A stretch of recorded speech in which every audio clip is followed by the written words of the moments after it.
My name is Dr. Alex Haragan, an NHS pathologist and clinical research fellow working in Liverpool. Over the next few minutes, I'm going to talk about how coronavirus has affected the clinical laboratory where I work, the work of some of my colleagues, how my research has been affected by this, and hopefully move on to some positive thoughts about how we can try and take some advantages away from the difficult circumstances in which we find ourselves.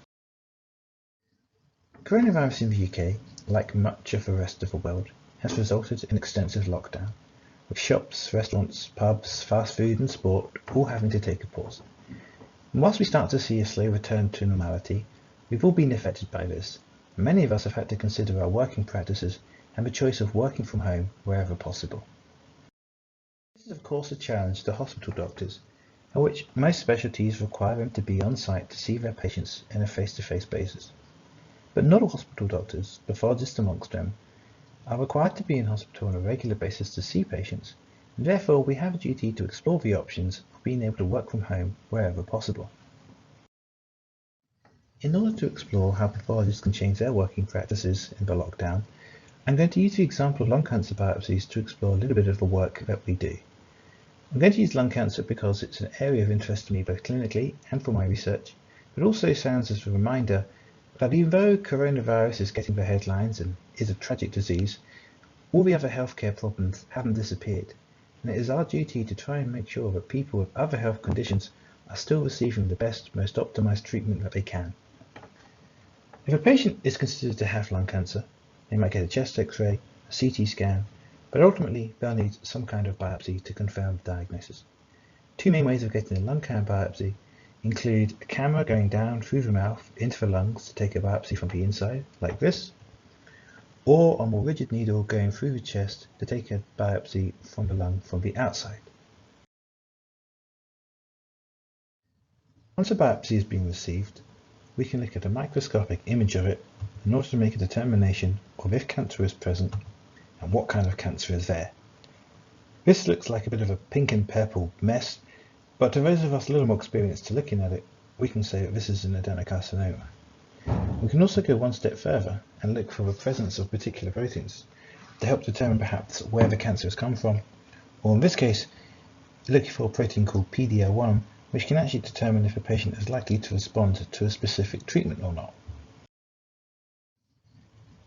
In order to ascertain if a pathologist could potentially work from home, we need to consider the pathway that the tissue takes from being taken from the patient and ending up as that microscopic image. First, the tissue is received, and the laboratory staff then process this to produce these wax blocks. They then section them, which is to take a very thin slice, less than 0.5 millimeter thick, layered onto a glass slide, which allows me to look down a microscope.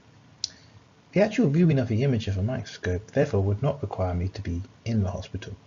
However, the microscope is bulky, not the sort of item to easily fit in a briefcase, and if you've got dozens or hundreds of cases, the glass slides quickly become very impractical to transport.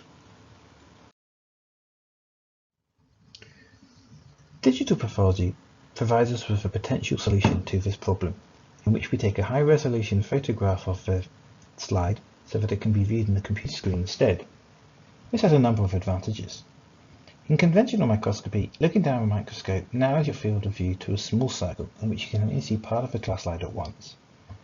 On a computer screen, far more of the same slide can be viewed at the same time. It also allows you to look at these images remotely. Virtually any computer with a sufficient high-resolution monitor and an internet connection could be potentially used to look at these images, and therefore in a lockdown situation, a pathologist would not need to attend a hospital on a daily basis. Digital pathology also provides us with a number of other advantages. For example, specific cells or features on the slide can be pointed at and the image sent to a colleague to review, or we can draw measurements, fast and accurately. Critically important, for example, if a patient has received surgery and the distance between the cancer that's being removed and the normal tissue remaining is wanted to be known. Of particular interest to me and my research is that of image analysis, machine learning and AI. Here, we use the application of an image analysis counting tool to make a determination on how many tumor cells are expressed in a particular protein, which can be vitally important to determining if a patient is eligible for a specific treatment. In this particular biopsy, not all of the tissue present is tumour cells. There's normal cells, connective tissue, stroma, and immune cells, none of which are relevant to this particular algorithm. Here's a high-view image of one of the regions of interest, where the algorithm has been applied and shows the positive cells in red and negative cells in blue, and provides me with an absolute cell count to provide me with an accurate interpretation of the number of cells.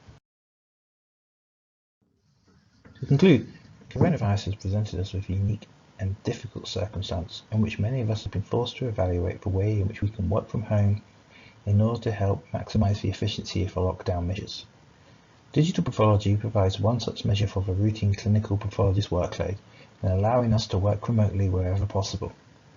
It also allows us to utilize new and emerging technologies which may in the long run may provide us with advantages we would not otherwise have been able to have had, or at least to speed up that process. Thank you for watching. If you have any questions about any aspect of this talk, I'll be happy to take questions at the following email address.